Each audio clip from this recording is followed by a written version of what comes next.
নমস্কার বন্ধুরা, শান্তিবার্তা চ্যানেলের প্রত্যেকটি দর্শককে জানাই অসংখ্য ধন্যবাদ। এই চ্যানেলকে আরও বেশি বেশি করে মানুষের সামনে তুলে ধরার জন্য, মানুষের কাছে এগিয়ে নিয়ে যাওয়ার জন্য। আজকে বন্ধুরা আমি খুবই গুরুত্বপূর্ণ একটি বিষয় আলোচনা করব, সেটা হচ্ছে করণ নিয়ে। যে বৈদিক জ্যোতিষে যে 11টা করণ আছে, সেই 11টা করণ নিয়ে আজকে আলোচনা করব। আমরা আগের যে এপিসোডগুলো বৈদিক জ্যোতিষের আছে সেগুলোতে আমরা আলোচনা করেছি বিভিন্ন বিষয়ে, যেমন নক্ষত্র, নবতারা চক্র, রাশি, লগ্ন, এইগুলো নিয়ে আলোচনা করা হয়েছে। যোগ নিয়েও আলোচনা করা হয়েছে, বিভিন্ন নক্ষত্র সম্পর্কে আলোচনা করা হয়েছে এবং পঞ্চাঙ্গ নিয়েও আলোচনা করা হয়েছে। আজকে আমরা আলোচনা করব যে 11টি করণ নিয়ে। আর এই 11টি করণ নিয়ে আলোচনা করার পরে এই আলোচনার শেষে আমরা আলোচনা করব যে বিভিন্ন রেমেডি সম্পর্কে। যে যদি কোনো জন্মকুণ্ডলিতে কোনো শুভ গ্রহ যদি খারাপ অবস্থায় থাকে, কোনো যদি নেগেটিভ যে এনার্জিতে মধ্যে থাকে, বা হয়তো ক্রূর গ্রহের কুদৃষ্টি পড়ে কোনো শুভ গ্রহের মধ্যে, তাহলে তার যে খারাপ ফল হতে পারে, সেই সমস্তগুলো কাটানোর জন্য জন্ম যে সমস্ত কুণ্ডলী তার যে যদি খারাপ অবস্থায় থাকে বিভিন্ন গ্রহগুলি, তা সেগুলিকে কিভাবে কাটাবেন, তার বিভিন্ন রেমেডি, বিভিন্ন মন্ত্র কিভাবে জপ করবেন, বা কি কি মন্ত্র জপ করলে ভালো হবে, সেইগুলো নিয়ে শেষে আলোচনা করব। তো বন্ধুরা একটু ধৈর্য ধরে শুনুন। এই যে করণের বিষয়ে, এটা কিন্তু খুব গুরুত্বপূর্ণ। করণ কিন্তু কোনো জাতকের জীবনে খুবই একটি গুরুত্বপূর্ণ। কোনো জাতক যখন জন্মাচ্ছে, জন্মাবার সময় সে যে করণে জন্মাচ্ছে সেই করণটা কিন্তু খুব গুরুত্বপূর্ণ। কারণ হচ্ছে এই করণটা হচ্ছে পঞ্চাঙ্গের একটি অঙ্গ। পঞ্চাঙ্গ মানে হচ্ছে নক্ষত্র, তিথি, যোগ, বার আর হচ্ছে করণ, এই 5টি অঙ্গ। তো এই 5টি অঙ্গের মধ্যে করণটা কিন্তু আজকে আমরা আলোচনা করব। করণ আসলে বৈদিক জ্যোতিষশাস্ত্র অনুযায়ী যেটা আমরা দেখতে পাচ্ছি, সেটা হচ্ছে করণ হচ্ছে একটি চন্দ্র দিনের অর্ধেক। মানে একটি চন্দ্র দিনকে দুটো ভাগে ভাগ করলে হবে কি, তার একটা অংশ হচ্ছে একটা করণ, আর একটা অংশ হচ্ছে আর একটা করণ। তার মানে দুটো করণ, সারাদিনে দুটো করণ পাওয়া যাবে আর কি, 12 ঘন্টা 12 ঘন্টা করে। তো এই 11টা করণের মধ্যে 7টা করণ হচ্ছে চরকরণ বা হচ্ছে চলমান করণ, আর 4টে করণ হচ্ছে স্থির করণ। এবং এই করণগুলোর মধ্যে কোনো কোনো করণ আবার অশুভ করণও আছে, আবার শুভ করণও আছে, সেটাও আছে। তো সেই সবই নিয়ে আলোচনা হবে। তো তার প্রথমে তিথি এবং করণের যে সম্পর্ক, এইটা একটু আমাদের জানতে হবে। তিথি হচ্ছে একটা মাসে 30টা তিথি থাকে, 30 দিনে 30টা তিথি। তো এই প্রতিটা তিথির আবার অর্ধেক অর্ধেক করে একটা একটা করে করণ হচ্ছে। তাহলে 11টা করণ ঘুরে ফিরে ওইভাবে ক্রমান্বয়ে আসছে, ঠিক আছে। তো এখানে হচ্ছে দেখা যাচ্ছে কি, যে সূর্য এবং চাঁদের মধ্যবর্তী যে অনুদৈর্ঘ্য কোণ 12 ডিগ্রি বৃদ্ধি পেতে যে সময় লাগছে, সেইটাকে বলা হচ্ছে একটি তিথি। একটি তিথির মধ্যে 2টি করণ থাকছে, ঠিক আছে। এবার 11টা করণ কি কি? ববকরণ, বলভকরণ, কৌলভকরণ, তৈতিলাকরণ, গারাকরণ, বণিজকরণ, বৃষ্টিকরণ, বা এই বৃষ্টিকরণকে ভাদ্রকরণও বলা হয়ে থাকে, শকুনিকরণ, চতুষ্পদকরণ, নাগাকরণ, আর হচ্ছে কিন্টু ঘৃণা করণ বা কিন্টু ঘনা করণ। তো এই 11টা করণ। এইবার 11টা করণের মধ্যে 7টা করণ হচ্ছে চলমান করণ। সেই 7টা করণ কি কি? ববকরণ, বলভকরণ, কৌলভকরণ, তৈতিলাকরণ, গারাকরণ, বণিজকরণ এবং বৃষ্টিকরণ। আর এই স্থিরকরণ 4টি কি কি? স্থিরকরণ চারটি হচ্ছে শকুনীকরণ, চতুষ্পদকরণ, নাগাকরণ আর হচ্ছে কিন্টু ঘোনা করণ। তো এই চলমান যে করণ বা চরকরণ এগুলি কখন দেখা যাচ্ছে, সেটা হচ্ছে শুক্লপক্ষ এবং কৃষ্ণপক্ষের মধ্যে একটি চক্রে এগুলো পুনরাবৃত্তি ঘটছে। আর স্থির যে চারটি করণ সেগুলো কখন দেখা যাচ্ছে, স্থির চারটি করণ দেখা যাচ্ছে যে ক্রমানুসারে কৃষ্ণপক্ষের চতুর্দশীর দ্বিতীয়ার্ধ থেকে, কৃষ্ণপক্ষের চতুর্দশীর দ্বিতীয়ার্ধ থেকে শুরু হয়ে শুক্লপক্ষ প্রতিপদের প্রথমার্ধের শেষ হয়ে যাচ্ছে এই চারটি করণ, মানে ক্রমান্বয়ে আসছে। তাহলে কৃষ্ণপক্ষের চতুর্দশীর দ্বিতীয়ার্ধে একটি স্থিরকরণ আসছে, তারপরে আরেকটি স্থিরকরণ আসছে, এইভাবে করতে করতে দেখা যাচ্ছে শুক্লপক্ষের প্রতিপদের প্রথমার্ধে এসে শেষ হয়ে যাচ্ছে চারটে স্থিরকরণ। তো এইগুলো কিন্তু আবার এই করণগুলোর মধ্যে কিন্তু আবার শুভ অশুভ করণও আছে। এটা কিন্তু আমি আলোচনায় আসব, কোনটা শুভ কোনটা অশুভ করণ। তো এই করণগুলো কিন্তু কোনো জাতকের জীবনে খুবই গুরুত্বপূর্ণ। যেমন যদি কোনো জাতকের অশুভ করণে জন্ম হয় বা অশুভ করণে কোনো যদি আমরা শুভ কাজ শুরু করি, সেটাও কিন্তু খারাপ জিনিস, ভালো হয় না। অশুভ করণে কোনো শুভ কাজ শুরু করতে বৈদিক জ্যোতিষরা বারণ করছেন। যেমন একটা উদাহরণ হিসেবে বলা হচ্ছে বৃষ্টিকরণ, বৃষ্টিকরণটাকে বলা হচ্ছে বা ভাদ্রকরণ, এইটা কিন্তু আসলে অশুভকরণ হিসেবেই পরিচিত। এবং এই করণে কোনো শুভ কাজ কোনো শুভ উদ্যোগ নেওয়া থেকে বিরত থাকতে বলেছেন বৈদিক জ্যোতিষরা। ঠিক তেমনি যে জাতকের এই বৃষ্টিকরণে জন্ম, সেই জাতকের ক্ষেত্রে কিন্তু জীবনে বহু রকম বাধা বিপত্তি এগুলো কিন্তু আসে এই বৃষ্টিকরণে যে জাতকের জন্ম। সেই জন্য কিন্তু বৈদিক জ্যোতিষকাররা এর প্রতিকারের জন্য কিন্তু এই অশুভ করণের যে খারাপ ফল সেটা যাতে না ভোগ করতে হয় বা যাতে কেটে যায়, তার জন্য বিভিন্ন শান্তি পূজার কথা কিন্তু বলা হয়েছে। কোনো শিশুর 1 বছর বয়সে এবং 15 বছর বয়সে দুবার, 1 বছর বয়সে একবার, 15 বছর বয়সে একবার শান্তি পূজা করতে বলা হয়েছে। এটা বৈদিক জ্যোতিষকাররা বলেছেন যে যাদের অশুভ করণে জন্ম।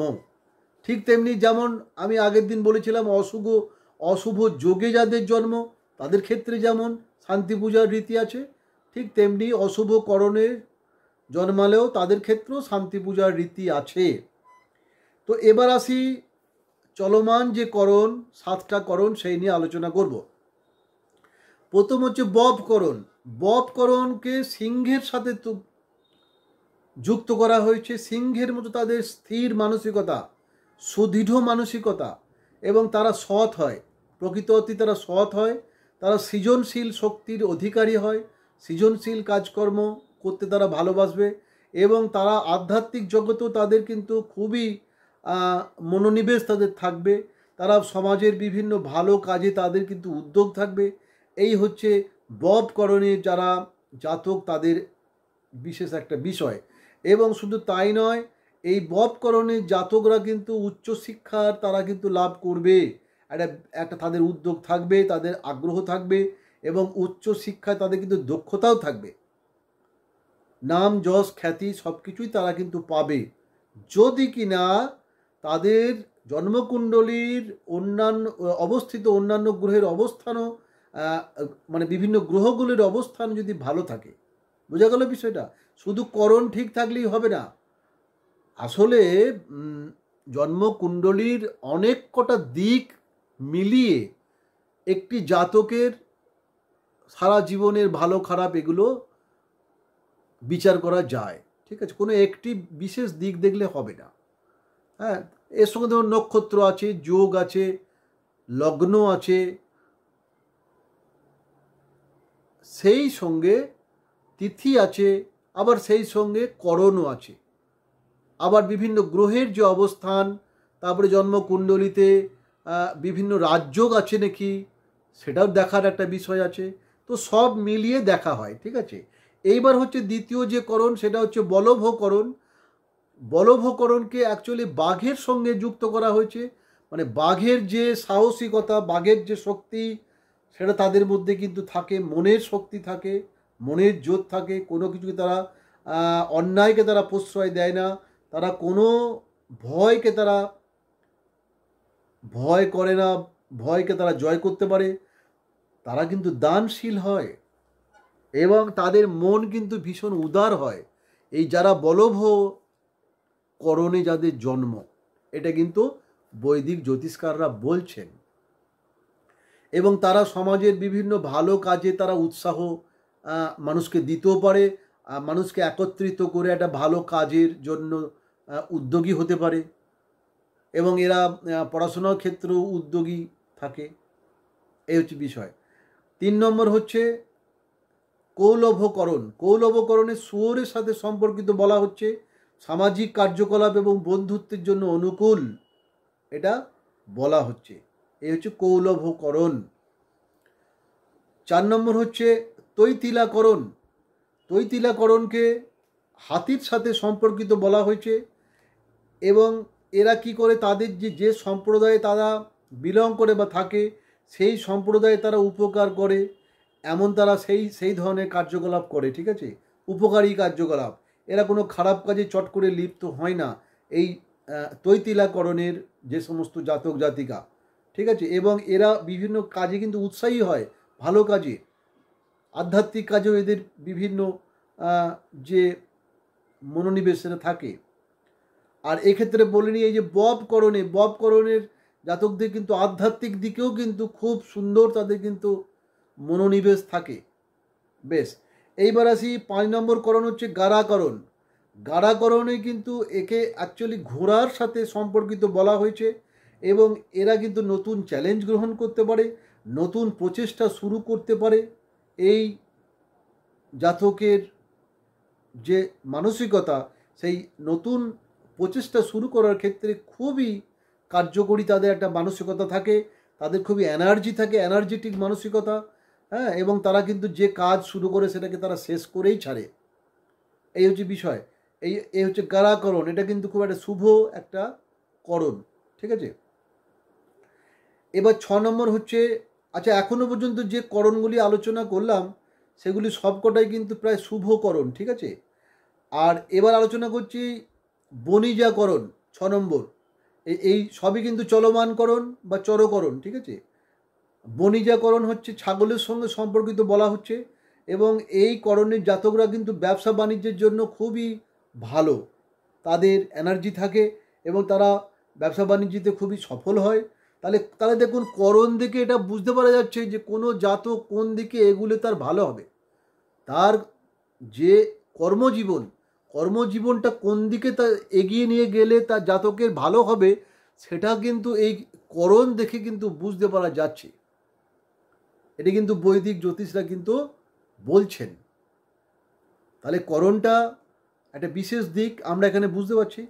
আচ্ছা, এবার হচ্ছে বৃষ্টিকরণ বা ভাদ্রকরণ। এইটা আমি আগেই বললাম যে বৃষ্টিকরণ বা ভাদ্রকরণ এটা কিন্তু একটা অশুভকরণ। এই অশুভকরণে কিন্তু জাতক জাতিকারা কিন্তু জীবন বিভিন্নভাবে কিন্তু বাধা বিপত্তির মধ্যে দিয়ে যায়। তবে একটা দিক কি, এই বৃষ্টিকরণে যে সমস্ত জাতকের জন্ম, তারা কিন্তু খুব ধৈর্যশীল হয়। বাধা বিপত্তি আসলেও সেই বাধা বিপত্তিকে তারা ধৈর্যের সঙ্গে তারা কিন্তু নিজের জীবনে লড়াই করে তারা কিন্তু এগিয়ে যেতে পারে। আর কি, সংসারের মধ্যে বিভিন্ন জনের দায়িত্ব এরা নিতে পারে সারা জীবন। আর এরা খুব ওবিডিয়েন্ট হয়। যারা বড়রা, বাড়ির যারা বড়রা বা বয়োজ্যেষ্ঠরা, তারা যে কথাগুলো বলে এরা কিন্তু অক্ষরে অক্ষরে সেগুলো মেনে চলার চেষ্টা করে। ওই জন্যই কুকুরের সঙ্গে সম্পর্কিত বলা হয়েছে। কুকুর যেমন প্রভুভক্ত, তেমনি এই জাতকরাও কিন্তু এই বৃষ্টিকরণে যে সমস্ত জাতকের জন্ম, এরা কিন্তু খুব ওবিডিয়েন্ট হয়, ঠিক আছে। মানে প্রভুর কথা, মানে বয়োজ্যেষ্ঠ যারা আছে বাড়ির, তার যারা গার্জেন, তাকে যারা দেখাশোনা করে, তার যারা গার্জেন, তার প্রতি সে কিন্তু ভীষণভাবেই ওবিডিয়েন্ট হয়। এই 20টি করণে যে সমস্ত জাতকের জন্ম, তাহলে 7টা চরকরণ বা চলমান করণ আমরা দেখলাম। এবার আসবো 4টে স্থিরকরণ আমরা দেখব। 4টে স্থিরকরণের মধ্যে প্রথমেই আমরা দেখব শকুনীকরণ। এটা একটি অশুভ করণ এবং এই করণের জন্য যদি কোনো জাতকের জন্মায় তাহলে তার জীবন বিভিন্ন ধরনের বাধা বিপত্তি এগুলো আসে। তবে এই শকুনীকরণ কোনো জাতকের জীবনে যাতে করে কুপ্রভাব না পড়ে সেই জন্য জ্যোতিষ্কাররা জন্মানোর 1 বছরের মাথায় এবং 15 বছরের মাথায় 2টি শান্তি পুজোর কথা কিন্তু বলেছেন। এই হচ্ছে বিষয়। আর হচ্ছে 2 নম্বর হচ্ছে চতুষ্পদ করণ। এটা একটি খুবই শুভ করণ এবং একে কিন্তু গরুর সঙ্গে সম্পর্কিত বলা হচ্ছে। গরু চতুষ্পদ গরুর সঙ্গে সম্পর্কিত বলা হচ্ছে। তাহলে গরু আমাদের সনাতন ধর্মে বা আমাদের হিন্দু ধর্মে গরু খুবই কি বলে মানে সম্মানীয় এবং গরুকে পুজো করা হয়। কাজেই এই চতুষ্পদ করণকে কিন্তু গরুর সঙ্গে তুলনা করা হয়েছে। মানে স্থিতিশীলতা, ভিত্তি, সামাজিক মান সম্মান, প্রতিপত্তি এগুলি সবই কিন্তু সেই জাতকের জীবনে থাকবে। যশ খ্যাতি, সামাজিক মান সম্মান, তার মনের যে স্থিতিশীলতা, ধৈর্যশীলতা এগুলো সবই থাকবে। পড়াশোনার ক্ষেত্রে সে খুবই ভালো হবে। মানুষকে উন্নতির দিকে সে কিন্তু নিয়ে যেতে সাহায্য করবে। সমাজের বিকাশে সে উন্নতির চেষ্টা করবে। সমাজের বিভিন্ন মানুষকে নিয়ে একসঙ্গে এগিয়ে চলার চেষ্টা করবে। ভালো কাজে সে লিপ্ত হবে এবং আধ্যাত্মিক দিকেও তার কিন্তু মনোযোগ থাকবে। এবার 3 নম্বর হচ্ছে নাগাকরণ। নাগাকরণকে সাপের সঙ্গে যুক্ত করা হয়েছে। সাপ এবং এই নাগাকরণে যে সমস্ত জাতকের জন্ম তাদের ভেতরে একটা হিডেন ট্যালেন্ট থাকে, মানে লুকোনো একটা কি বলবো মানে একটা শক্তি বা জ্ঞান থাকে। সেইটা সে কিন্তু কাজে লাগিয়ে সে অনেক দূর এগিয়ে যেতে পারে যদি সে খুব গভীরভাবে নিজেকে বোঝার চেষ্টা করে, নিজেকে জানার চেষ্টা করে। তাহলে সে কিন্তু সেটা বুঝতে পারবে যে তার মধ্যে একটা গোপন একটা শক্তি আছে, একটা ঐশ্বরিক একটা শক্তি তার মধ্যে আছে, সেটা সে কাজে লাগিয়ে এগিয়ে যেতে পারবে। তবে সে খারাপ কাজ করলে কিন্তু সে ভালো জীবন সে পাবে না। ভালো কাজ করতে হবে, ঠিক আছে? বেশ, কারণ ঈশ্বরের আশীর্বাদ ভালো কাজ করলে পাওয়া যায়। কোনো দিন খারাপ কাজ করলে কেউ ঈশ্বরের আশীর্বাদ পায় না, কোনো দিনই পায় না, ঠিক আছে? বেশ, এবার 4 নম্বর হচ্ছে কিন্টু ঘনা করণ। কিন্টু ঘনা করণটা কিন্তু একটা স্থিরকরণ এবং এটা একটা শুভকরণ, ঠিক আছে? এই কিন্টু ঘনা করণটা অ্যাকচুয়ালি ঘোড়ার সঙ্গে সম্পর্কিত এবং গতি এবং কর্মের সঙ্গে সম্পর্কিত। মানে ঘোড়ার মধ্যে যেমন এনার্জি থাকে এবং শারীরিক এবং একটা মানসিক একটা দৃঢ়তা থাকে, ঠিক সেই রকম এই কিন্টু ঘনা করণে যে সমস্ত জাতকের জন্ম তাদের এই এনার্জিটা কিন্তু থাকে, বা এই যে মনের যে শক্তি যা বা শারীরিক এবং মানসিক যে দৃঢ়তা সেটা থাকে এবং এরা শুভ কাজ করতে খুবই উদ্যোগী হয়। শুভ কাজে এদের কিন্তু খুব ভালো হয়, ঠিক আছে? মানে এই জাতকরা শুভ কাজে উদ্যোগী হয়, সমাজের বিভিন্ন মানুষকে নিয়ে এগিয়ে চলার চেষ্টা করে, পড়াশোনার ক্ষেত্রেও ভালো হয়, এদের কিন্তু মানসিক দৃঢ়তা ভালো হয় এবং কর্মের ক্ষেত্রে উদ্যোগী হয়, এনার্জি থাকে। এই যে করণের আলোচনা করলাম 11টা, আসলে বিষয়টা হচ্ছে যদি এই করণ যদি কারো খারাপ থাকে, যদি কারো অশুভ করণের জন্ম হয় তাহলে ঘাবড়ে যাওয়ার কিছু নেই। ব্যাপারটা হচ্ছে শুধুমাত্র করণ দেখে কোনো জাতকের জীবনকে ভালো খারাপ বিচার করা যাবে না। আসলে একটা জাতকের ভালো খারাপ দেখতে গেলে তার জন্মকুণ্ডলীর বিভিন্ন দিক দেখে তবে ঠিক করতে হয়। মানে জন্মকুণ্ডলীতে কোন গ্রহ কোন নক্ষত্রের মধ্যে আছে, মানে জন্মকুণ্ডলীতে দেখবেন 12টা ঘর থাকে। এবার 12টা ঘরে দেখা গেল কি যে সেই জাতকের লগ্ন যেটা সে পাচ্ছে সেটা একটা ফ্যাক্টর, লগ্নপতি একটা ফ্যাক্টর। এইবার দেখবেন আমার আগের ভিডিও দেওয়া আছে দেখবেন। তো লগ্নপতি একটা খুব গুরুত্বপূর্ণ একটা বিষয়। এবং সেই লগ্নপতি যদি কোনো খারাপ গ্রহের দৃষ্টিতে পড়ে, কোনো খারাপ প্রভাবে থাকে, বা তার অবস্থানগত দিক যদি একটা খারাপ নক্ষত্রের মধ্যে থাকে, একটা নেগেটিভ নক্ষত্রের মধ্যে থাকে তার সাপেক্ষে, তাহলে দেখা যাবে কি সেই জাতক কিন্তু বাধা বিপত্তির মধ্যে পড়তে পারে। তো সেই ক্ষেত্রে দেখা যাচ্ছে কি শুধু করণ ভালো হলেই কিন্তু হবে না, সব কিছুই কিন্তু একটা সঠিক জায়গায় থাকতে হবে, সঠিকভাবে দেখে তবে বিচার করা যাবে। কারণ এই বৈদিক জ্যোতিষ অনুযায়ী কোনো কুণ্ডলী বিচার করে একটা জাতকের ভালো খারাপ বলে দেওয়া, এটা কিন্তু অত সোজা জিনিস নয়। আজকাল দেখছি যেমন এই জন্মকুণ্ডলিতে বেশিরভাগ যারা অ্যাস্ট্রোলজার আছেন তারা শনির অবস্থান এবং রাহুর অবস্থান যদি এক ঘরে হয়, একই মানে 12টা ঘরের মধ্যে কোনো একটা ঘরে থাকে শনি রাহু, তাহলে বলে দিচ্ছে যে শাপিত দোষ। এটা কিন্তু সম্পূর্ণ ভুল একটা ব্যাখ্যা, ঠিক আছে? এইটা শুনে কিন্তু ঘাবড়াবেন না, ভয় পাবেন না। শাপিত যোগ বলে কিছু হয় না, ভালো করে শুনে রাখুন, জেনে রাখুন। শাপিত যোগ বলে কিছু হয় না, এটা সম্পূর্ণভাবে একটা ব্যবসায়িক উদ্দেশ্যে প্রচার করা হয়েছে, ঠিক আছে? আর এই যে শনির সাড়ে সাতি, এটাও হয় না, ঠিক আছে? এই যে শনির সাড়ে সাতির কুপ্রভাব এই করে যে ব্যবসা করে নিচ্ছে বিভিন্ন জ্যোতিষ, সেটাও কিন্তু হয় না। সাড়ে সাতির কোপ থেকে আপনি বাঁচবেন, এই রেমেডি নিন, এরকম করে অনেকে, সেটা সম্পূর্ণ ব্যবসা, বোঝা গেল? তো এইটা কিন্তু সবাই মাথায় রাখবেন। অনেকে ভুল বোঝাচ্ছে, বোঝা গেল? জন্মকুণ্ডলী দেখে বিভিন্নভাবে মানুষকে ভুল বোঝাচ্ছে, দিয়ে কিছু পয়সা উপার্জনের তারা চেষ্টা করছে, এই যে বিষয়। কাজে এইগুলোতে ঘাবড়ালে হবে না। তো এইবার আসি রেমেডি কি কি হতে পারে। ধরুন জন্মকুণ্ডলীতে দেখা গেল এবং সব কিছু মিলিয়ে করণ, যোগ, নক্ষত্র, জন্মকুণ্ডলী সব দেখে যখন দেখা গেল যে হয়তো দেখা গেল যে শনির অবস্থান খারাপ জায়গা আছে বা শনির কুদৃষ্টি আছে সেই জাতকের জীবনে, তাহলে কি করতে হবে? তাহলে হয় তাকে কালী পুজো করতে হতে পারে, কালী পুজো বাড়িতে করতে হতে পারে, তাহলে কিন্তু শনির কু প্রভাব থেকে তিনি বাঁচতে পারবেন, অনেকটা কমে যাবে শনির প্রভাব, একেবারে হয়তো কমবে না কিন্তু অনেকটা কমে যাবে। তারপরে হচ্ছে হনুমানজির যে মন্ত্র বা পূজা করা যেতে পারে, বা এইগুলো করা যেতে পারে, তাহলে কিন্তু শনির প্রভাব অনেকটা কমে যাবে।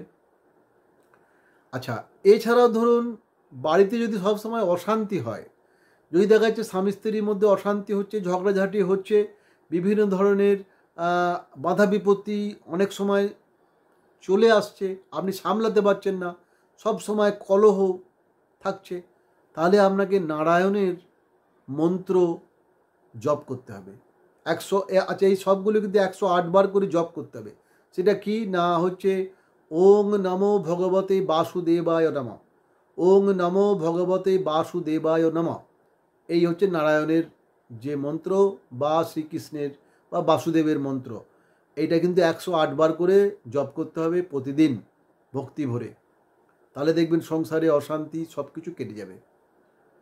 আচ্ছা, এইবার আসি আরও শক্তিশালী বিভিন্ন যে রেমেডি, তাতে আমি আসি। ধরুন দেখা যাচ্ছে বিভিন্ন বিপদ আপদে আপনি জর্জরিত হয়ে যাচ্ছেন, এর সঙ্গে আবার বিভিন্ন রোগে আপনি ভুগছেন, তখন একটা খুবই শক্তিশালী মন্ত্র আছে, সেটা হচ্ছে মা দুর্গার মন্ত্র। যদি আপনি নিয়মিত জপ করতে পারেন 108 বার করে, তাহলে খুবই ভালো আপনি ফল পাবেন।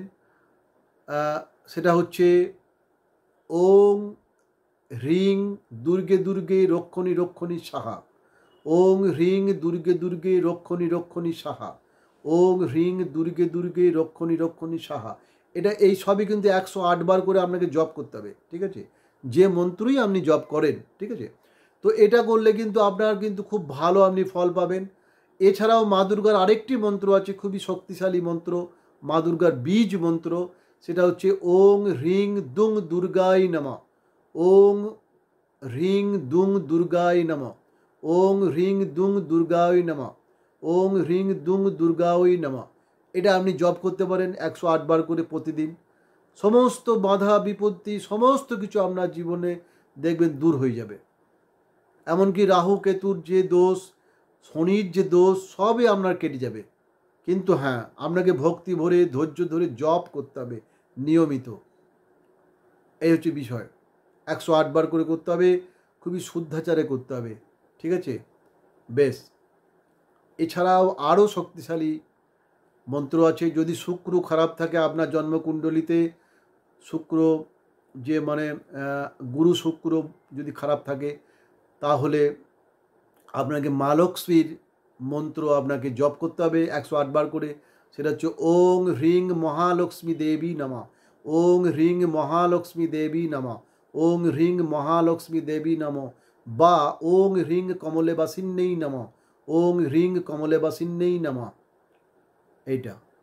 আর গুরু বৃহস্পতি যদি খারাপ থাকে, তাহলে ওই যে ভগবতে বাসুদেবায় নমঃ, ওং নমো ভগবতে বাসুদেবায় নমঃ, এইটা জপ করতে হবে 108 বার করে।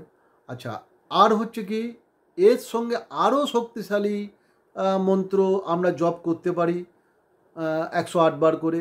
সেটা নিয়মিত যদি করি সেটাও ভালো ফল পাওয়া যায়। কিন্তু হ্যাঁ, সব কটার কিন্তু একটাই শর্ত, সেটা হচ্ছে ভক্তি ভরে আপনাকে করতে হবে। একটা কথা আছে না, ভক্তের ভগবান। আপনি যদি ভক্তি না থাকে আপনার মধ্যে, তাহলে আপনার এই সমস্ত মন্ত্র শুধু শুধু করে আপনার লাভ হবে না। ঠিক আছে? ভক্তি ভরে যদি ভগবানকে ডাকতে পারেন, যদি এই সমস্ত মন্ত্র জপ করতে পারেন, অবশ্যই আপনি ভালো রেজাল্ট পাবেন। তার সঙ্গে নিজের আচার আচরণটাও ঠিক করতে হবে। আমি নিজের আচার আচরণ ঠিক করলাম না, আমি খারাপ আচরণ করলাম, আমি খারাপ কাজে লিপ্ত হলাম, তাহলে কিন্তু এই মন্ত্রগুলো তখন আপনার কোনো কাজে লাগবে না। বোঝা গেল? আমি পাপ কাজে লিপ্ত হলাম, তাহলেও কিন্তু এই মন্ত্রগুলো আপনার কোনো কাজে লাগবে না। বোঝা গেল কি বললাম? তার মানে কি, নিজেকে ফার্স্ট যেটা বিষয়, প্রথম যে বিষয়কে নিজেকে সৎ রাখতে হবে, সৎ রাখার চেষ্টা করতে হবে।